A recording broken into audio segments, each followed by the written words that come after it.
Hello, এবার আমরা চলে এসেছি দীঘা মোহনা। দীঘা মোহনার মেনলি হচ্ছে মাছ।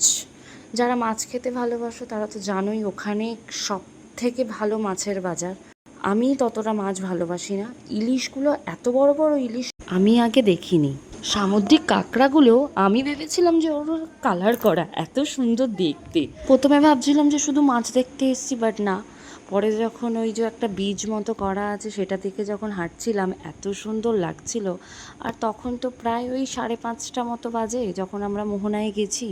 তখন এত ভালো লাগছিল বলবার কথা। অত সকালেও ভিড় কম ছিল বলবো না, তাও যতটা থাকার কথা তার থেকে কম ছিল। আমরা বেশ ভালোভাবেই মোহনাটা এক্সপ্লোর করতে পেরেছি।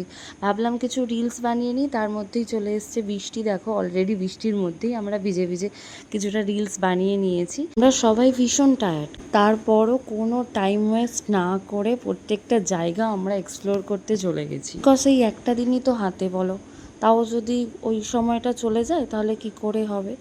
আমার তোলা কিছু ফটো তোমাদের সাথে শেয়ার করলাম, দেখো কেমন লাগছে তোমাদের। আর একটু থাকার ইচ্ছা ছিল, বাট বৃষ্টিটা চলে আসাতে আমরা ওখানে বেশিক্ষণ থাকতে পারিনি।